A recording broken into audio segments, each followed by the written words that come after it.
আমি রয়েছি রীতা সুন্দর বাংলার সঙ্গে। সুন্দর বাংলা আজ দেখাতে চলেছে কালনায় যে এক অন্তরালে শিল্পী আছে সেই শিল্পীর কাহিনী। শিল্পীর নাম দিলীপ দত্ত। তিনি ৩০-৩২ বছর ধরে কালনায় যে সকল ঐতিহাসিক মন্দিরগুলি রয়েছে সেই মন্দিরের মডেল তৈরি করে চলেছেন, কিন্তু এখনও পর্যন্ত তিনি পাননি পূর্ণ মর্যাদা।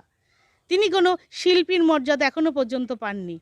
তিনি বারবার ব্যর্থ হয়েছেন। হয়তো একদিন তার এই ব্যর্থতার জন্যই তার শিল্পকর্মগুলো হারিয়ে যাবে। তাই তিনি কোনো মানুষকে তার পাশে পেতে চান যে এই শিল্পকর্মের কাজের সঠিক মর্যাদা দেবে এবং সঠিক মূল্য দেবে। তিনি অর্থনৈতিক সংকটেও ভুগছেন, কারণ এগুলো দিনের পর দিন তিনি বানাচ্ছেন, কিন্তু সঠিক জায়গাতে তিনি বিক্রি করতে পারছেন না বা মূল্যও পাচ্ছেন না। কালনা থেকে রীতা ভট্টাচার্য, সুন্দর বাংলা নিউজ। অন্তরালে কাল্লার শিল্পী। ঐতিহাসিক শহর অম্বিকা কাল্লার পুরাতন মন্দিরগুলিকে মডেল আকারে দীর্ঘ কয়েক বছর ধরে বানিয়ে এখন হতাশাগ্রস্ত কাল্লার যোগীপাড়ার শিল্পী দিলীপ দত্ত। ছোটবেলা থেকেই দিলীপবাবু শিল্পী সুলভ কাজের সঙ্গে যুক্ত। দিলীপবাবু পেশায় একজন স্বর্ণশিল্পী। কোনো এক সময় সরস্বতী পূজার প্যান্ডেল বানিয়ে তাক লাগিয়েছিলেন দিলীপবাবু। দিলীপবাবুর হাতের বানানো পুজো প্যান্ডেলগুলি পুরস্কৃত হয়েছে। তিনি ৩৫ বছর ধরে কাল্লার পুরাতন মন্দিরগুলিকে মডেল আদলে তৈরি করে চলেছেন। কাল্লার রাজবাড়ি প্রতাপেশ্বর মন্দির থেকে লালজি মন্দির ১০৮ শিব মন্দির নিপুণভাবে তৈরি করেছেন। ঐতিহাসিক কাল্লা শহরের সকল মন্দিরগুলিকে মডেল আকারে তৈরি করে অম্বিকা কাল্লার যে ঐতিহাসিক গুরুত্ব তা সকলের কাছে প্রমাণ করার চেষ্টা করেছেন তিনি। বারবার তিনি ব্যর্থ হয়েছেন। বর্তমানে দিলীপবাবু হতাশাগ্রস্ত। মন্দিরের মডেলগুলি তৈরি করতে দীর্ঘ সময় ব্যয় করতে হয়। মডেলের উপকরণ কিনতে অনেক খরচা হয়। অবশেষে মন্দিরের মডেলগুলি সঠিক দামে বিক্রি করতে পারেন না। বেশিরভাগ তার নিপুণ হাতের তৈরি মডেলগুলি বাড়িতে পড়ে পড়ে নষ্ট হচ্ছে। তিনি অতি দুঃখের সঙ্গে জানান, শিল্পী হিসাবে এখনো পর্যন্ত তিনি কোনো সম্মান পাননি। তিনি অন্তরালেই থেকে গেলেন। হয়তো এমন একদিন আসবে, হতাশাগ্রস্ত হওয়ার জন্যই দিলীপবাবুর মতো শিল্পীরা একদিন হারিয়ে যাবে একদিন তার শিল্প। কাল্লার পৌরসভার উপপৌরপতি তপন পোড়েল বলেন, দিলীপবাবুর সঙ্গে তিনি সবসময় রয়েছেন এবং দিলীপবাবুর কর্মের প্রচারটা যাতে হয় তা নিয়ে তিনি মন্ত্রী স্বপন দেবনাথের সঙ্গেও কথা বলবেন। সব কিছুর মাঝেও যেন একটা হতাশা, এত কিছু যে করে কালনার যে একটা ঐতিহ্য, রাজবাড়ির সমস্ত মন্দির, এই যে এক মাটির ১০৮ শিব মন্দির, কৃষ্ণচূড়া মন্দির, প্রতাপেশ্বর মন্দির এই যে তৈরি করেছে, এগুলো কিন্তু কোনো প্রকাশ্যে আসে না। মানে সব কিছুর মাঝে পিছনেই পড়ে থাকে, এর সঠিক মূল্য কেউ দিতে জানে না। এখানেই একটা হতাশার সৃষ্টি হয়ে যায়। কি চাইছেন তাহলে? ভালো ভালো একটা জায়গায় গিয়ে মানে যাতে সবাই জানতে পারে, এর সঠিক মূল্য যাতে পায়, এটাই আশা। আমার নাম সোনালী দত্ত। এক একটা কাজেতে আমার মোটামুটি ২-৪ হাজার টাকা করে খরচ হয়, তারপরে আমার পারিশ্রমিক আছে, সেটা খরচার থেকে অনেক বেশি। কিন্তু সময়টা যেভাবে আপনি হ্যাঁ দিচ্ছেন। কিন্তু আমি সেই জিনিসটা আজ পর্যন্ত কোনো সরকারিভাবে সুযোগ সুবিধা আমি পাইনি। আমি কালনার নিয়ে যে এই যে একটা চেষ্টা, সেই চেষ্টা আমি কোনো সুযোগ সুবিধা পেলে হয়তো আমি আরও ভালো জায়গায় যেতে পারতাম আগামী দিনে। মানে আপনি আমার পাশে কালনাকে বারবার তুলে ধরার চেষ্টা হ্যাঁ, করছেন। কিন্তু আমার পাশে যদি কেউ এসে একটুখানি সহযোগিতা করে, এইসব বিষয়ে চিন্তা ভাবনা করে, তাহলে হয়তো আমি আগামী দিনে আরও ভালো জায়গায় যেতে পারবো।